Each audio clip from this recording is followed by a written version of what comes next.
I'm Tim Ventura, and we're joined today by Lester Nare, the founder of UAPCaucus.com, an activist organization working to educate lawmakers and the public on the UAP topic and engage people in taking action to facilitate disclosure. Lester attended Princeton University and is the co-founder and chief operating officer of real estate technology startups Steadworth and WikiRealty. He also runs Nare.tv, a successful video podcast, and in past roles has worked as a creative director for a highly successful e-commerce company. So Lester, welcome. I'm super excited to have you with me today. We're talking about UAP Caucus, and so we're going to be drilling down on the UAP topic as well as a lot of the legislative aspects of this. This is something that I've been doing research on. I need to kind of come up to speed on it. It's easy to forget how much has already been done and how much is going on there. And when I was going through the UAPcaucus.com website, I was blown away by how well you're tracking all of this. There's so much there. So I want to start out with some definitions for folks who might not know. A caucus is a meeting or grouping of supporters or members of a specific political party or movement. I actually had to look that up. I know how to use it, but I didn't know exactly what it meant, right? So in terms of UAP, we're talking about a group of bipartisan representatives that span both houses. So that's Democrats and Republicans working together in both the House and Senate for UAP disclosure. Does that sound fairly accurate? Good morning, Tim. Great to be here. And you hit it, right on the head. I just will give a little bit of a nuanced caveat. So, generally speaking, the idea of a caucus is very common in politics normally outside of the UAP topic. As an example, you will have something like the Black Congressional Caucus, which is a caucus representing issues for Black Americans specifically. You can also have caucuses that are only in the House, only in the Senate, or across both the House and the Senate. So currently, the Congressional UAP Caucus, which is different than UAPcaucus.com, an independent platform, the Congressional UAP Caucus consists of 6 members within the House only. However, our goal is to expand the membership in the House as well as across the aisle in the Senate as well, with both Democrats and Republicans. Okay, I absolutely appreciate your clarifying that. Again, I think when you get into this level of government, there's confusion for the average person. So I'm going to jump ahead of my questions. You have listed on the UAPcaucus.com website, you've listed all 6 members, and I've got those written down. You also have honorary mentions that include several senators. So there's definitely support in both houses, I guess. Absolutely. And the main difference here is maybe more about aesthetics than it is in practice. So for the members in the Senate, such as Senator Marco Rubio or Senator Kirsten Gillibrand, both have practically, you could argue, made more legislative progress as it pertains to the UAP topic legitimately, but are not necessarily presenting themselves as a part of this UAP caucus within the Congress for more of a political and messaging perspective. You could argue the members in the House who have done a good job of being loud and bringing much more credibility and attention to the issue within sort of the DC sphere of influence. They have not necessarily pushed forward as much legislation yet, although they have been hosting hearings, which has allowed the public to be much more engaged in this topic. Well, so bipartisan support is rare these days, but polls have said that up to 65% of Americans at least believe that aliens exist somewhere out there, as they say. 40%, again, depending on the poll, up to 40% believe that they're here in terms of UFOs. And the DoD has been fairly open about this being a flight safety concern. So do you think that all 3 of these things together add up to making this an issue that lawmakers are feeling more and more comfortable supporting over time? Absolutely. I mean, we both know, having been around the topic for quite some time, that stigma has been a big issue historically, with people just trying to have reasonable, unbiased, neutral conversations about the subject matter. So I do think a combination of the progress we've seen Congress making, which started out with Navy pilots coming forth and saying, hey, we're seeing something and we don't know what it is. And they were not getting the support they needed adjudicating that issue. And, in the United States, we have a real love for our military and our service members. So I think that was a real foothold that allowed the likes of folks like Senator Rubio and Gillibrand to grab on, start asking questions. And as people looked more, there really was a there. And now, as we've had AARO, the new UFO office out of the Pentagon, put out reporting, that has allowed the media to have something to actually talk about. Because one of the things that folks in the media say is, what do you want us to cover? We don't have any news to sort of address. And what the legislation and the reporting has created is news for the media to subsequently cover in a contemporary context, as opposed to trying to adjudicate things that have happened in the past, like the 2004 Nimitz encounter or the Roswell incident, et cetera, et cetera. Yeah. And so let me get into your organization, UAPCaucus.com. I'm going to put links in the show notes to this. I absolutely want to recommend that people visit this website. I used it to do research for this, as well as Wikipedia, the Congressional Record, the DoD, the NDAAs, lots and lots of stuff. But the UAPCaucus.com website, one of the things that makes it unique is you outline the entire issue in a wonderful way. You also have tons of detailed legislative information, bill by bill, especially in terms of upcoming votes, how many people are registered for those in the House, and hopefully where those things are going. I learned so much there. So I want to send people to your website. This is one of those occasions. Please visit UAPCaucus.com. The website is educational in nature, but in terms of the phenomena itself, it's educational on specific upcoming legislation that representatives can vote on. Can you describe for me, I guess, the scope of what the website does? Because it's obvious that this is legislatively focused on UAP. No, so this is a good question. So part of my entry point into this topic generally was from being a policy wonk in normal non-UAP related politics. So I did some local volunteering, and just engagement in the political space as I was younger. And that created this love of the legislative process for me. And one of the things that, as we got into the post 2017 era, I sort of entered the UAP topic around the WikiLeaks time. And then 2017, the New York Times put out that big article that many people identify as the starting of the modern UAP era. I felt that in the wake of that, you started to see actual legislation happen. And I did not feel that anyone in the mainstream media or even independent media was really creating the infrastructure around what was happening with the UAP from a policy and activism perspective. And what I mean by that is, as we both know, again, the history of the topic is very deep. And there is almost an effort to make the UAP issue something that started in 2004.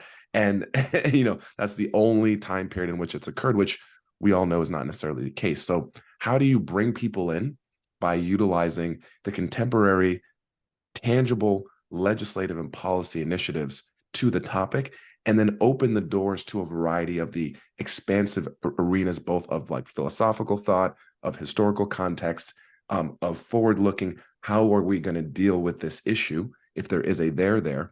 I don't feel like there was a platform that was concisely organizing the information in a variety of those categories. So the way that UAP Caucus is set up, there are core guides that are really meant as a starter for friends, for family, for coworkers, and especially for folks in and around DC to get their arms around just the concept, not even anything necessarily specifically, but just understanding when we talk about the scientific theories, when we talk about origins and intent, how it impacts media, how it impacts religion, just in a general high-level context with some historical links and reference points.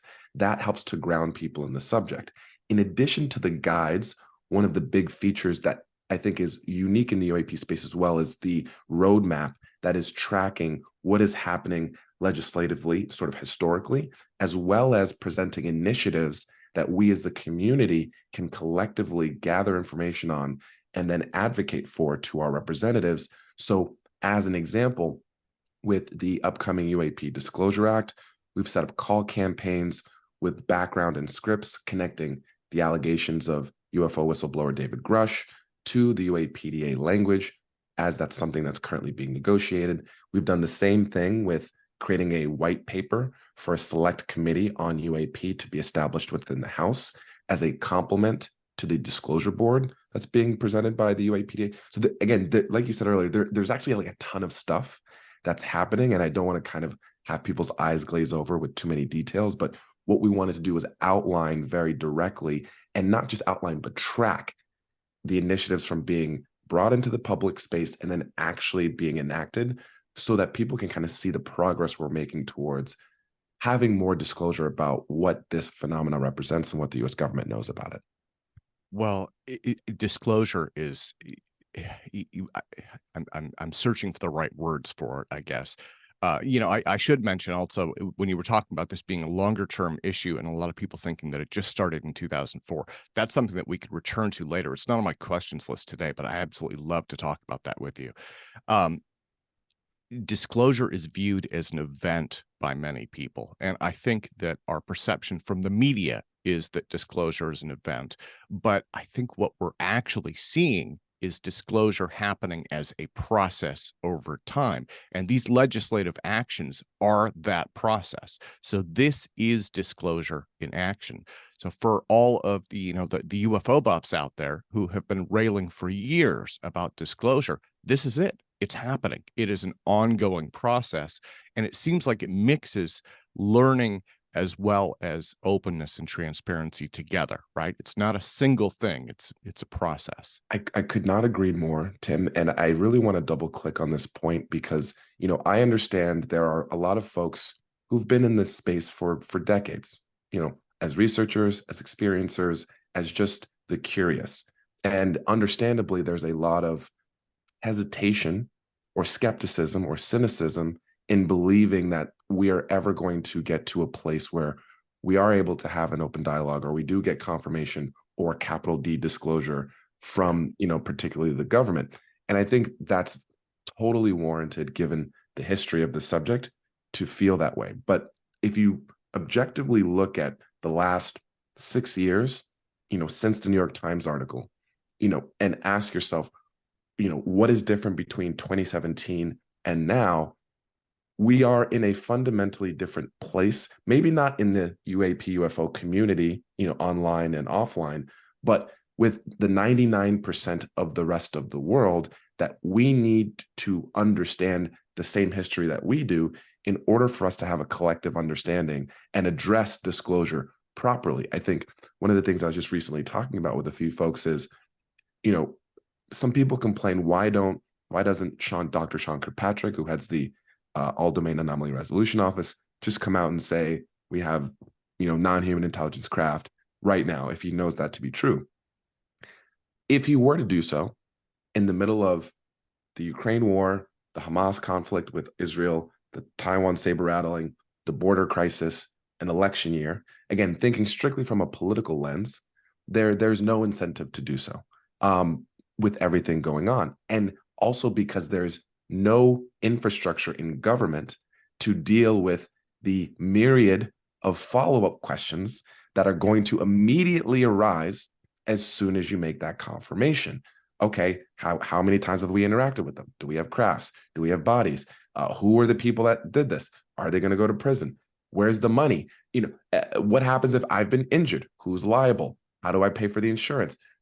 There's a whole slew, and this is actually some of the stuff we talk about at UAP Caucus, are these follow-on post-disclosure questions, which are important for us to start to get ingrained in the minds of the media and the larger populace, because that is what we're going to have to deal with ultimately if the government does come forward at some point and say there is an NHI presence here on planet Earth that we are aware of.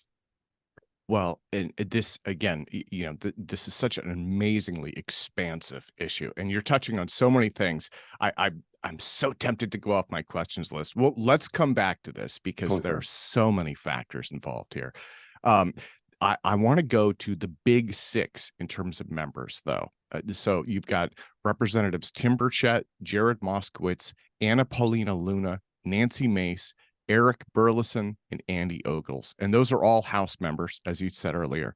So what makes these representatives stand out from the many others who have taken action recently and voted in favor of UAP legislation?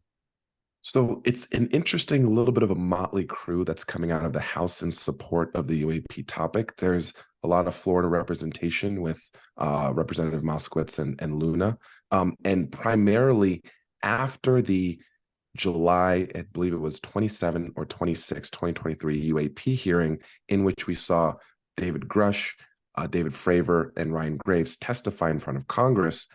Those 6 members decided to publicly announce, led by Representative Burchett, that they were creating an official Congressional UAP Caucus in which they would represent and push forward collectively towards better understanding, particularly for the legislative branch on this issue. Because remember, there's sort of levels to this, right? And part of the argument here is, if we look at the structure of the government, the legislative branch is being told you're being lied to by the executive branch. And whether or not they decide to tell the public, they would at least like to know for themselves whether they're being lied to or not. So the sort of the UAP caucus is sort of a group in not in name only, but primarily for aesthetics, as well as sort of for them to collectively, when they write a letter to the IG or push for press releases, it has sort of a larger splash because they have a collective energy. Again, as I mentioned earlier, although that they are a named group and they've joined the caucus, we do have to give major credit to the folks in the Senate, including Senator Rubio, Senator Gillibrand, as well as Senator Schumer and Senator Rounds and Senator Martin Heinrich as well, who were all of the co-sponsors for the monumental UAP-related legislation, the UAP Disclosure Act of 2023, which is a part of the National Defense Authorization Act for fiscal year 24. That bill is a bill that decides and figures out how resources are allocated for military spending. And they've sort of put this UAP legislation within that must-pass bill. It passes every year. It's usually signed middle or end of December. And I make this distinction because generally in politics, senators are viewed as the more mature of the two chambers. They generally skew a little bit older, the elder statesmen and women, as an example. So you generally tend to see more serious action being taken within the Senate. The House, that has more members and is usually looked at as more of a little bit of a raucous party, situation, and is slightly less serious because of the level of political discourse as opposed to governing discourse that happens. But I think you can't underestimate the fact that not only are both chambers independently choosing to spend time on this issue, at least amongst some members, that's also crossing party lines, both Democrats and Republicans, and Democrats and Republicans that are not historically known to necessarily work together either. So I think that really speaks to the universal nature of curiosity and willingness to dig in that exists in Congress now. Well, this goes to the honorable mentions on the UAP caucus website. So you had Senators Kirsten Gillibrand, Marco Rubio, Chuck Schumer, and Mike Rounds, as well as House Reps Mike Gallagher and Andre Carson. So that includes the senators.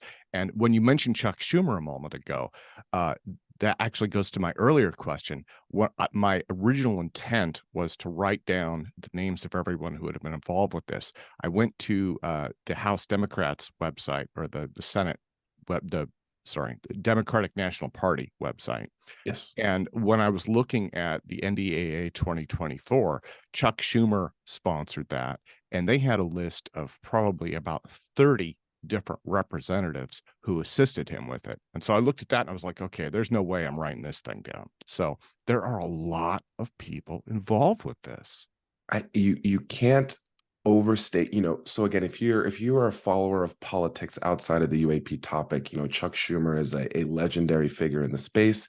He took over for someone the UFO community holds near and dear, former Senate Majority Leader Harry Reid, who is in the same position as Chuck Schumer prior to his recent passing, and obviously was a huge advocate and a primary reason why we are having this conversation today was former Senate Majority Leader Harry Reid. And Chuck Schumer has taken the mantle from him, and really, he's stated this publicly, really feels responsible to continue Reid's legacy on this topic. And that he made a speech in front of the Senate, sort of in the Senate, after this was originally passed by the Senate, the UAP Disclosure Act, stating a couple of interesting things. One, that this is for the legacy of Harry Reid.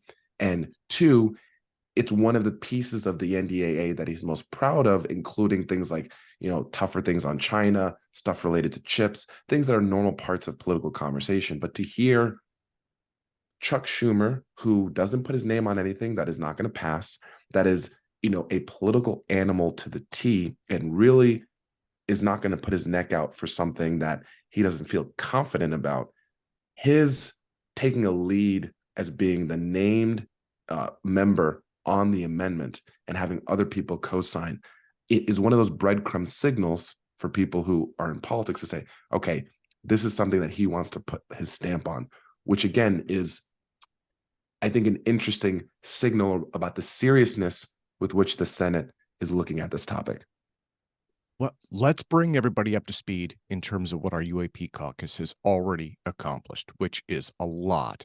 In June 2020, the Senate Intelligence Committee voted to require the Department of Defense to track and analyze UAP, which led to the creation of the UAPTF, which later became AARO through the 2022 National Defense Authorization Act. So there was also additional legislation for whistleblower protections and mandatory annual reporting to Congress added in the 2023 NDAA. So right now, these are the laws that are actually on the books being followed, right? That is correct. And sometimes people, when they saw the hearing this year, they felt like, oh, this is kind of coming out of nowhere. It must be a distraction. But there's actually a really long chain of custody for how we ended up with, the UAPDA and the hearings in the House in July. And this sort of all started with Navy pilots in 2019, as well as some former government employees beginning to have classified briefings with members in the Senate around two angles. The Navy pilots were saying, we're seeing stuff, we can't report it, it may be dangerous from a flight safety perspective. Yeah. And then former government intel types were coming forward and sort of claiming the crash retrieval reverse engineering program angle, right? So after those 2019 briefings, they did the 2020 legislations in both the NDAA and the IAA, which created that original UAP task force, which was headed by former Naval Intelligence Officer Jay Stratton. And interestingly enough, Jay brought in David Grusch from the National Geospatial and the National Reconnaissance Office to be on the UAP task force to investigate both the sightings issue as well as the reverse engineering question. And the UAPTF could be viewed as the successor to AATIP, which was the successor to AAWSAP, the Advanced Aerospace Weapons Systems Application Program, which was that program Harry Reid started, just kind of circling back to the genesis of this, right? So you have the modern era of UAP programs was AAWSAP, created by Harry Reid. They ran out of money. Then it became the Advanced Aerospace Threat Identification Program, led by Lou Elizondo. The Navy pilots start reporting stuff to Congress. 2020-ish, we start to see 2021, we see the UAPTF get created, ran by Jay Stratton. Dave Grusch was an employee. They start looking around. They do a lot of work. A small missed pieces in this era before the UAPTF became the All-Domain Anomaly Resolution Office. Briefly, the DoD moved it internally to become this program called AIMSOG, which had a very short-lived time period. It looked like it was an attempt to make it go away. Brandon Rubio said, no, we're going to mandate that you have to publicly report this stuff based on these standards. And that's how we got the All-Domain Anomaly Resolution Office, which is the current permanent UFO office within the Department of Defense, whereas the UAPTF was simply a temporary task force to sort of identify if there needed to be a permanent office. So now we have AARO. AARO has two functions. And again, this is mandated by Congress.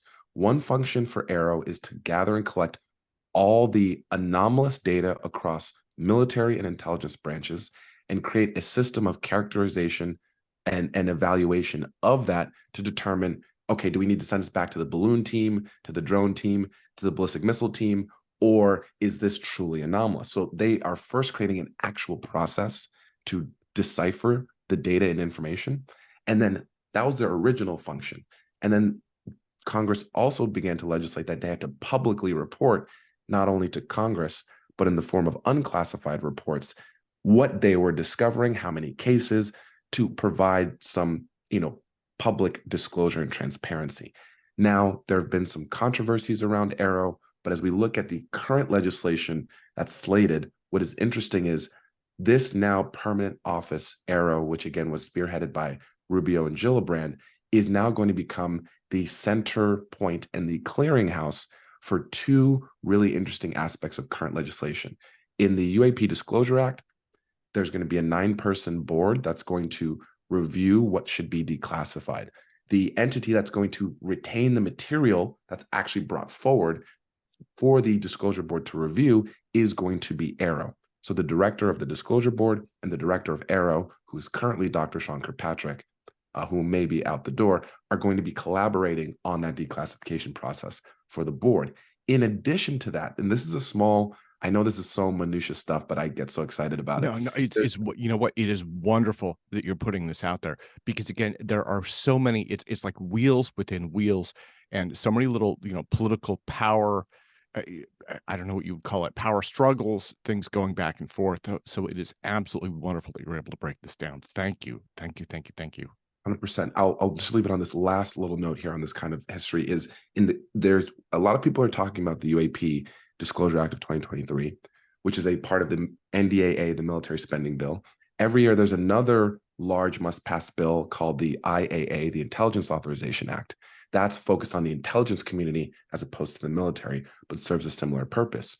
Within the IAA for this year, there are requirements that any government employee, contractor that has any knowledge or exposure to materials of non-human origin, of unknown origin, non-human, but all that, they are required to actually bring it forth and report it separate and apart from what is outlined within the UAPDA. And who they're supposed to bring it forth to is the AARO office, the director of AARO, right? So there is, AARO is really the center of gravity for if there is material that exists for them to be examined, they're going to be the one that's literally going to be in charge of holding, maintaining, reviewing it before, in theory, subsequently recontracting it out once it's been sort of cataloged by the government. I want to make this point. This has always been my theory of the case.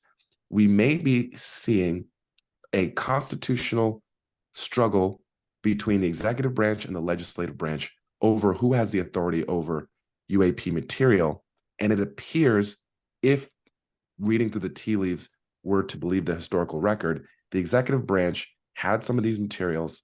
They provided them, gifted them through contracts to defense and aerospace companies who have been housing and working on these materials for quite some time. And the executive branch lost track of that stuff through generational turnover, what have you. And now as they're trying to go and figure out, okay, where is everything? The defense contractors are saying, go kick rocks. So now the executive branch is trying to repatriate this stuff. And the legislative branch is like, wait, what was happening this whole time? And that seems to be where a lot of this confusion is happening, is they're like, oh yeah, we used to have it, but we don't know where it is. And then the legislative branch is like, how do you not know where it is? So if you read the language in the UAPDA, I bring that up because they specifically say one of the reasons it needs to be created is so that the oversight capabilities of both the executive branch and the legislative branch can be restored, not just simply the legislative branch. A lot of interesting tea leaves. Yeah, there is so much going on here. So let me get a little bit into NDAA 2024. You already touched on this. Senators Chuck Schumer and Mike Rounds led an amendment containing the UAP Disclosure Act of 2023 that requires the National Archives and Records Admin to disclose records on UAP. It apparently gives them up to 25 years, but they'd said that there's a presumption of immediate disclosure, which means if they find it, they should get it out there. This would also give the federal government eminent domain over recovered technologies or biological evidence that may be controlled by private persons or entities. This is the defense contractors thing that you touched on. And then additionally, the Defense Authorization Act requires current or former federal contractors to make any and all UFO and UAP material available to AARO. And so that's very similar to the last statement, but I guess that it's framed within a different agency, right? So that's now I should mention the House passed this on July 14th. The Senate passed it on July 27th. So this will be going into effect in the new year. So this is actually, so a little bit of, there are a couple of interesting notes here. I'll hit the status of it. So it currently, in the Schumer amendment format, it is currently only passed in the Senate, and it is now in negotiation with the House. Now, I'm going to go on a little bit of a side road here, but I think it's important for the listeners. So one of the big fears right now is we're not out of the woods yet with the UAPTFA, and there is significant pushback within the House as they are negotiating. So if we take a step back, when in terms of how a bill becomes a law, schoolhouse rock, you have two chambers, the Senate and the House. You can have a version of a bill, in this case, the UAPTFA, coming out of the Senate, and you now need to negotiate with the House over the details before it is then presented to the president for a signature. So we are in that second stage of the negotiation between the Senate and the House over the language in the entirety of the NDAA, of which one subsection is the UAPTFA. Now, in the House, the two leaders, and usually you'll have certain, within each chamber, there are subcommittees. So you'll have specializations that certain members will focus on. The Intelligence Committee, the Armed Services Committee, and by being able to focus on a specific area, they're better able to understand the details and the nuance. So right now, the NDAA is generally focused on by the Armed Services Committees within the House and the Senate, but also has some overlap with members of the intelligence committees as well, because obviously, as you can imagine, there's overlap between armed services and intelligence as it pertains to military-related endeavors. The chairman of the Intelligence Committee, Representative Mike Turner from Ohio, is vehemently against the UAPTFA and is trying to squash it. It is interesting to note that Wright-Patterson Air Force Base is in his district, a well-known, in the history of the UAP topic, potential location at some point of these materials. But I bring this up to say, we still need the House and the Senate to agree. And one of the really contentious issues is the eminent domain clause that you just mentioned. For folks who may not know what eminent domain is, if the US government, when they wanted to build the federal highway system, the interstate system, right, they needed to go through land that people already owned. The idea of eminent domain is the government can say, for the greater public good, we are going to take ownership of something that you own. We will give you just compensation for it, but this is now government property. So a lot of the community is really happy about this because their perspective is, you can't classify nature if these things are just a part of the universe, and the public has a right to know, and there's no reason that private entities should be able to hold on to these things that were funded by public money, right? And just generally, this is a bigger issue that should not be privatized and monetized. So that is one perception of the eminent domain issue. But within Congress and within the people deciding who get money from these organizations that may or may not have these materials, they don't necessarily have the same perspective about that clause specifically.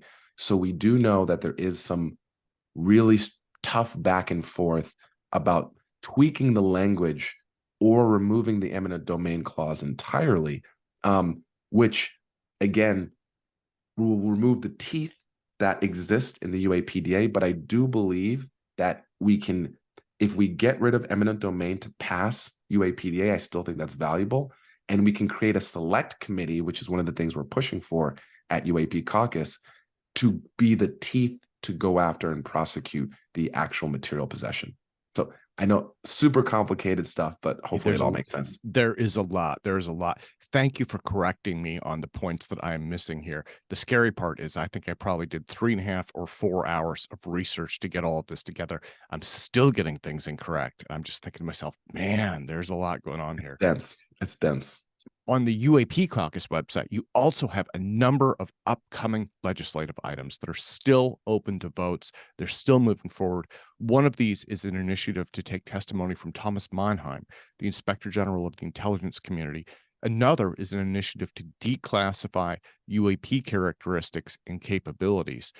Can you tell me a little bit about what makes these issues important, I guess, who's behind some of these initiatives and what's involved with moving these towards law? Because again, you can see them almost in a conveyor belt on the website, right? They move up, the time gets closer, the votes increase, the whole 9 yards.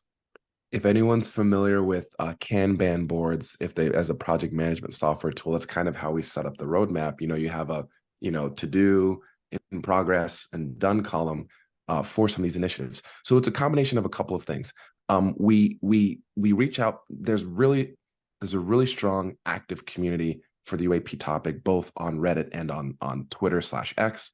I'm more akin to the Twitter X community. That's just where I tend to spend my time. So we do a lot of general outreach and questions for people. Hey, what are you feeling? What do you want to see?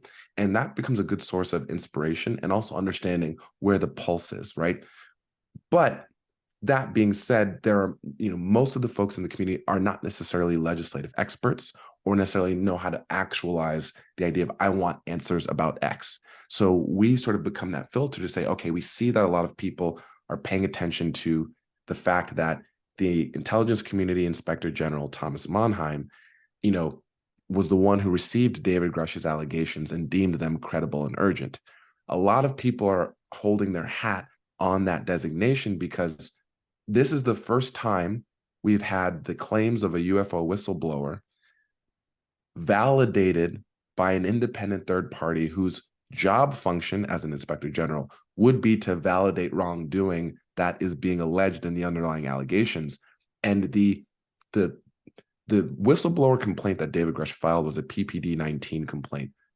And it's the reason I bring that up is it has a requirement that if the ICIG deems the complaint credible and urgent, it triggers a reporting requirement that requires them to provide that information to the Director of National Intelligence, which is currently Avril Haines, as well as both of the intelligence committees in the House and the Senate, basically distributing the information. So it's not just in a lockbox isolated to one group of people.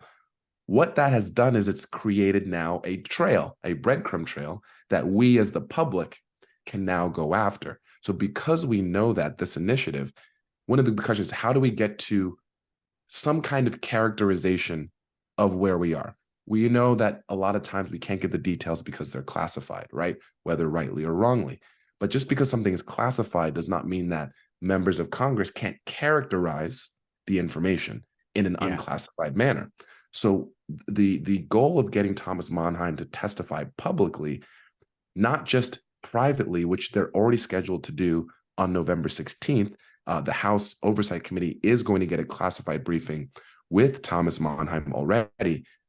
But we would like to see a public hearing such that we can at least potentially get some public characterization of the person who's most closely understanding and has the most detail about the allegations of David Grusch.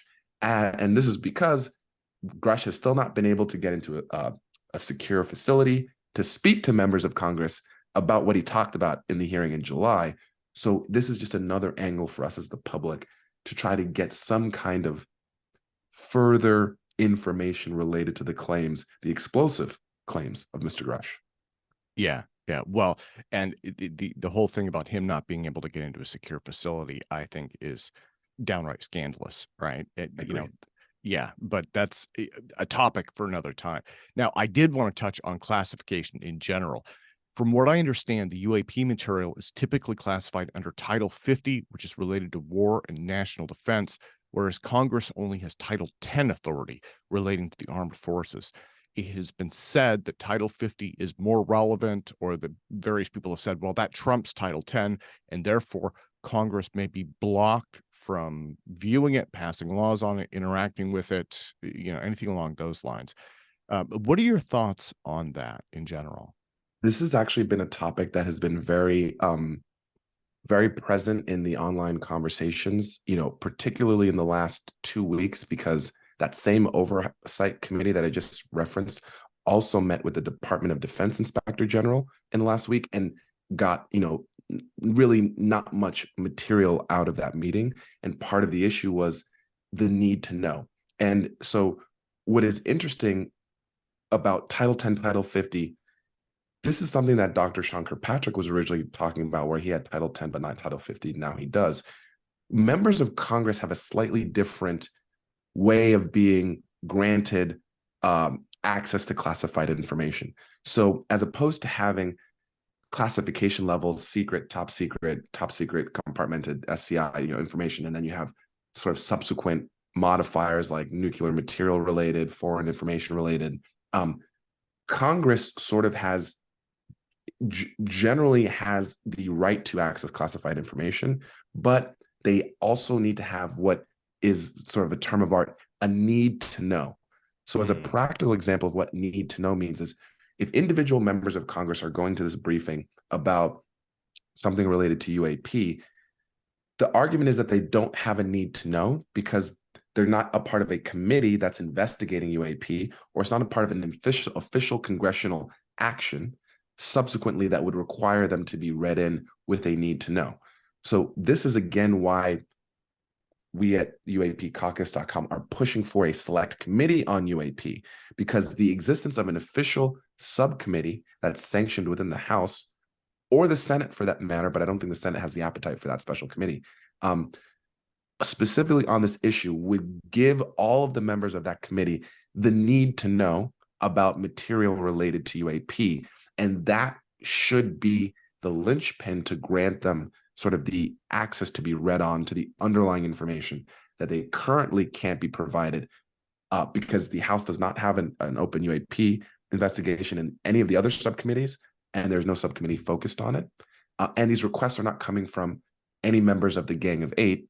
The Gang of Eight are a sort of a select group of the elders within both the House and the Senate that are allowed to effectively be read into most, if not all, classified programs. This includes the Senate Majority Leader, the ranking members, and the heads and ranking members of the intelligence committees. So it's a little bit of, the point is, Congress just needs the justification to get need to know access, and they don't currently have the vehicle with which to do so.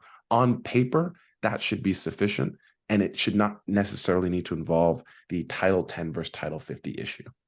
Yeah, so much. There is so much going on here. Again, I can't thank you enough for breaking all of this down for us. So one of the things that I also wondered was the president could potentially declassify this material, but presumably the military is entirely under control by the executive branch, so he would have the power to do that. But there have been rumors that past presidents have tried to get those answers and been stonewalled. And for me, this was the point when I was sitting down writing these questions. I was thinking about Indiana Jones, the Ark of the Covenant, that big warehouse where they're just wheeling in. And I was like, what if nobody has access to this at this point? Could that be the case? I think it is an option that is certainly on the table, and you don't need to look any further than the relatively recent comments from former Undersecretary for Defense and Intelligence, I believe was his title, Christopher Mellon, who talked about how there are 3 galaxies of secrets. And I believe he said it was like the military, the intelligence community, the Department of Energy, right? And he said the UAP portfolio appears to exist outside of all 3 of those galaxies of secrets, which would be incredible. But if you kind of look at the history of how people associate the post atomic era, the post Oppenheimer atomic nuclear secrecy era, and how the allegation is that they mapped on the same levels of secrecy that they used on the Manhattan Project for the UAP issue when it first came about in that late 40s, early 50s time period. If you believe that to be true, then it is feasible that that continued to just get farther and farther away from the normal sort of systems of oversight and classification and security access. And not only that, within the language of the UAPDA, one of the things that they claim is that the reason that Congress especially has not been able to get access to this information is because it's being unduly classified under a foreign nuclear material level of classification that is specific to either the Department of Energy or the Atomic Energy Commission. Someone can correct me in the comments. It's one of those two. But what's interesting about that classification is that it is primary to everything else. So there's no way to supersede, that level of classification. So you can effectively, like, things can be born classified is sort of the phrase that people talk about when you apply that foreign nuclear material application to it. And the argument is what they're doing is because some of these UAP are giving off like nuclear radiation, that's so enough justification to slap on that level of classification and put it in a box. So a long-winded way to say there are a number of doors, I think, that exist for a president not to be read in, not only for general political plausible deniability, but also for these greater secrecy, reasons that I just outlined. Yeah. I want to circle back and ask about David Grusch, because I think that has been a sea change in the narrative. When I got into this, the narrative started with 2004. I think all of us, right? If you're an American, if you're a human being, you've seen movies like Independence Day, you've probably seen the X-Files, probably all 8 billion people on the planet have at least some level of knowledge about the cultural mythology that's involved with this. So we all have a little bit of background, but that 2004 story, the Nimitz encounters, that is really where things started to get serious. And all of this current momentum comes from. David Grusch, for me, is really a wild card, because when he came forward, he took this back to those older stories, right? This stuff goes back to the 1940s, and he reconnected that. So what are your thoughts on that in general? And again, this is kind of off my questions list, but you touched on this earlier. This is a good, so there's a lot of conjecture about this in the space. I'll characterize it this way. A lot of people believe, a lot of the members of the community believe that the Lou Elizondo, To the Stars Academy of Arts and Science, Chris Mellon era of is it a threat? We don't really know what it is. Conversation. This all started in 2004, was an attempt to bring this to the public without having to address the pre-2004 stuff. That's been a big claim for folks, is, they're trying to basically do controlled disclosure, get the rotten food out of the fridge, but not really talk about the depth of rottenness that's in there, right? So that sort of was the claim. And, I think to your point, David Grusch kind of popped that balloon if that was the goal, right? If the goal was, let's bring forth disclosure, let's try to sort of have it, the story be, pilots started seeing this stuff in the 2000s, and now we have better sensor systems, and we realize that this stuff is real, but we don't have any of it. We're not reverse engineering any of it. We don't have any non-human biologics. And Grusch kind of just completely threw all of that out the window and brought up a lot of the things that we've heard about for a long time. The Nazi Bell UFO recovery from the Mussolini era, which was frankly really surprising to me that he even spoke to that directly. I don't know what to make of that, but I think, sorry, let me take that back. One of the reasons he was able to speak about it was it was so long ago that the justification for the pre-publication review office to say you can't talk about it, they couldn't say it because it's outside of the time span of you can't talk about this classified information. So that's the argument he made as to why he talked about that. And some of the earlier 40 stuff is, it was so long ago that the Department of Defense Office of Pre-Publication Review can't tell him to not talk about it. But the Roswell, we had bought, all the classic lore. I really don't know what to make of it. Other than it's falsifiable because he says he knows where the program names are, who's in them, cooperative hostile witness list, dates. So, regardless, it's not a matter of belief, in my opinion, anymore, given we have a former high-ranking intelligence officer who was in charge of delivering the daily brief and was the investigator for UAP, and previous to that was already doing the UAP portfolio for the two intelligence agencies that are most effective at intelligence gathering from a geospatial context. He's the best placed guy you could possibly ask for to know what we do know, and he's saying that this is not our stuff. Well, in terms of what he has given to Thomas Monheim, right, the Inspector General, in terms of the story that he has put together, so he has been prevented from testifying about that because his security clearance was revoked, right? Which again, is absolutely scandalous. But what he had written down, the materials that he filed, is still out there, right? So does Congress have these program names and things like that? I mean, they have this, right? So this is, I love this. So in December, David Grusch filed his ICIG complaint with Thomas Monheim July of, I believe it was 2022. He did his DOD IG complaint a year before that.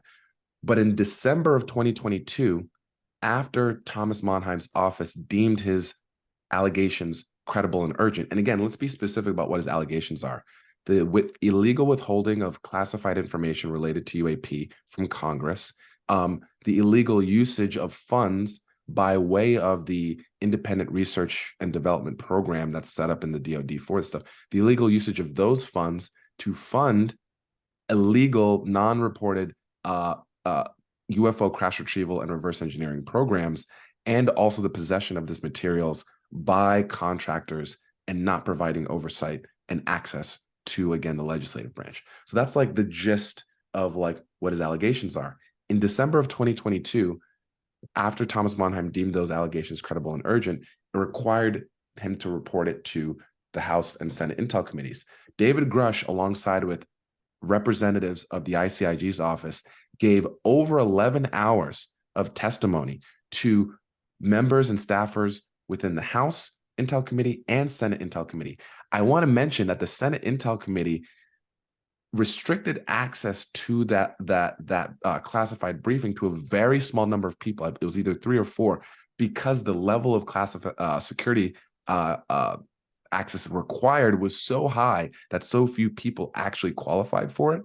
But it was during that testimony that the underlying information that Grusch provided the ICIG was provided to those members. So that information is accessible. And again, it includes the characterization done by Grusch interviewed 40 witnesses over the course of 4 years in order to determine this information. And some of those witnesses directly gave protected disclosures confirming what David Grusch was reporting to the ICIG as well directly. So I think there's been a lot of, in the media, well, he heard it from his friend and da-da-da-da. It's actually very specific. He was a part of the UAP task force. He interviewed 40 people over 4 years. He brought the disclosure to the DoD. They leaked his name, and then he got retaliated against. So he brought another complaint to the ICIG, and the ICIG wanted to confirm the underlying allegations, interviewed some of those subset of 40 people, confirmed it to be credible and urgent, and reported it to the DNI in Congress. That is what is uniquely different about Grusch versus Bob Lazar versus Dr. Lakatsky, Dr. Colm Kelleher, Dr. Hal Puthoff, Dr. Eric Davis, all of the sort of invisible college folks who have been hovering around this for a while. None of them have testified under oath. None of them have gone to the Inspector General, which also has criminal liability to lie to the Inspector General. So he's in double trouble right now if he's lying both to Congress as well as to the Inspector General. But the Inspector General deemed it credible and urgent. It is a uniquely significant moment, again, for us just to understand at a minimum, what, dear Thomas Monheim, can you help us characterize why it is that you deemed Grusch's allegations to be credible and urgent? Yeah. Well, again, as I'd said earlier, this appears to be disclosure as a process, not an event. And for me, it's exciting to see this, and surprising as well. I think maybe from popular media, from maybe movies and TV and things like that, we're expecting to see a UFO land on the White House lawn. Shy of that, we're expecting to see, the president come forward and say, okay, yeah, it's real, right? Or like that moment in Independence Day where the president says, yeah, that's all a fantasy. And then the guy speaks up next to him and says, well, sir, that's not exactly true, I love that but line. I love that line. What we're actually seeing, though, is real world, right? It's a process. It's going through the legislative branch. They're digging, they're getting everything together and trying to organize information, trying to get the laws passed and the channels created. So, it's wonderful. It's absolutely wonderful. I'll leave you with this note on that point. Again, if you follow politics normally and regularly, you know that people only operate off of political incentives, right? Particularly party-based political incentives. Very few people in Congress are going to stick their neck out for an issue that has no upside. And historically, the UFO UAP topic has not only had no upside, has had enormous downside. I mean, we've seen presidential candidates who've been asked about a sighting they talked about be completely tanked over bringing it up in public. So the fact that you have people seriously talking about it and view there being a political positive for them doing so. Again, two former presidential candidates, Senator Gillibrand and Senator Rubio, are way out ahead on this issue. And they're both members of the Intel Committee, and would know. So, look at the people who are closest to the information, and none of them are saying there's nothing to see here. All of them are waffling and hemming and hawing. And two quotes I love that I think really sort of typify this, from Senator Mike Rounds, in relation to the UAP Disclosure Act language. He was interviewed by Matt Laszlo over at Ask a Poll, who's one of the greatest journalists to ask just direct, simple questions to Congress about this stuff. Mike Rounds, he asked him two things. He said, why is the word non-human intelligence used 26 times in the UAPDA? Which again, non-human intelligence getting a statutory definition for the first time. Huge. He responded, it was not an accident.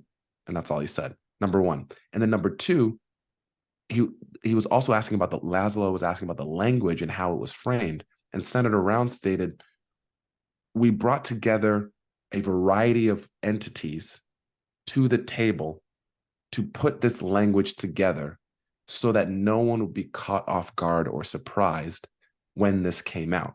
And the organizations that are ultimately in the final written legislation, the 24 plus federal agencies that are required to report this, are exactly who everybody in the UFO UAP community has been talking about for decades as being the source of the problem. The Air Force Office of Special Investigations, Manhattan Project, the Atomic Energy Commission, all of the classic people, NASA.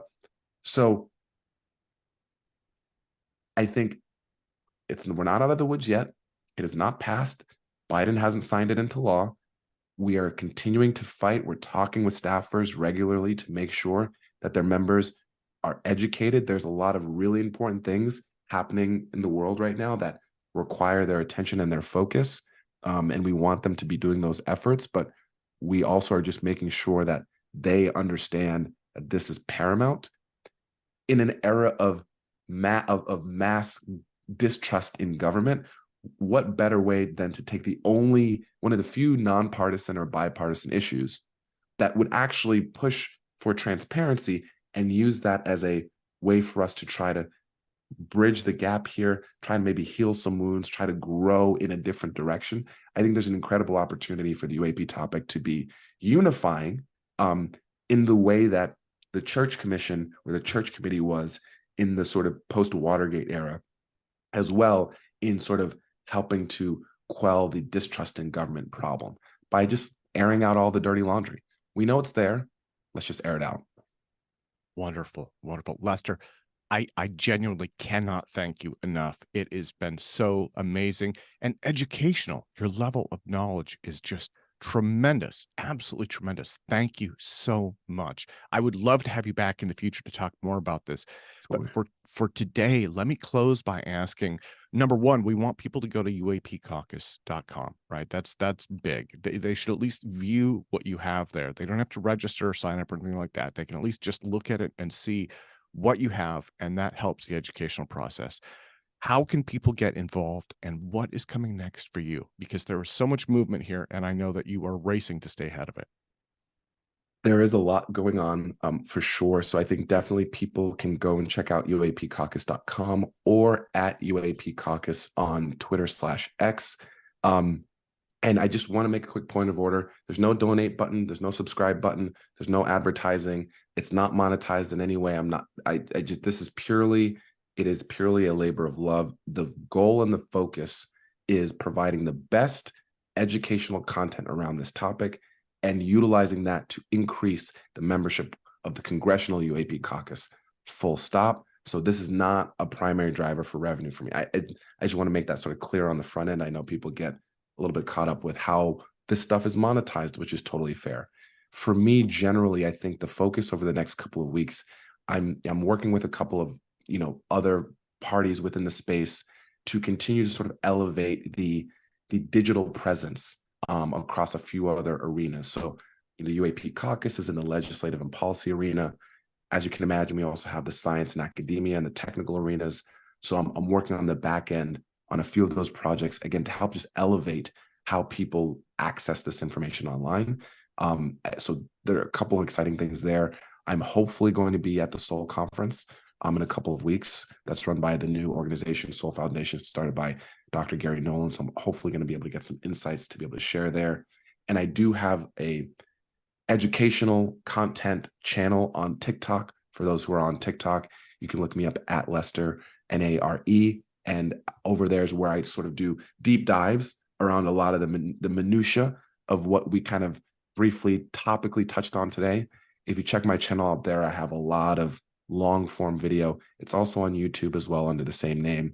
That just provides for those who like dusty details, the real nuts and bolts. But we have a couple of interesting things going on. My main focus right now is on the back end. And then once that's complete, we're going to start really pushing more policy papers as we get close to the UAPDA being signed. So things like rankings for the members that are going to be actually the people who are actually going to be voted onto that board. I want to make sure the public is a part of that conversation, and we really push for that. So that's a big one. We're thinking about creating a tool to track campaign fundraising from the military industrial complex and ranking members so we can understand, who is hostile and who is sympathetic to the issue based on who gets funded, who they get funded by. And then the last long-term project we're looking at is a new document search tool connected to the National Archives API, because they're going to be producing and publishing a lot of these declassified documentation that will come out over the next 12 to 18 months. And we're all going to be wanting to dig through it. I don't think there's necessarily great tools that are UAP focused to do so. So we're really trying to just build a lot of infrastructure in what I call the first generation of sort of UAP software as this begins to go mainstream. Again, absolutely amazing and absolutely wonderful. Lester, thank you again so much for your time today, sir. Such a pleasure as always, Tim. Thank you so much for having me on.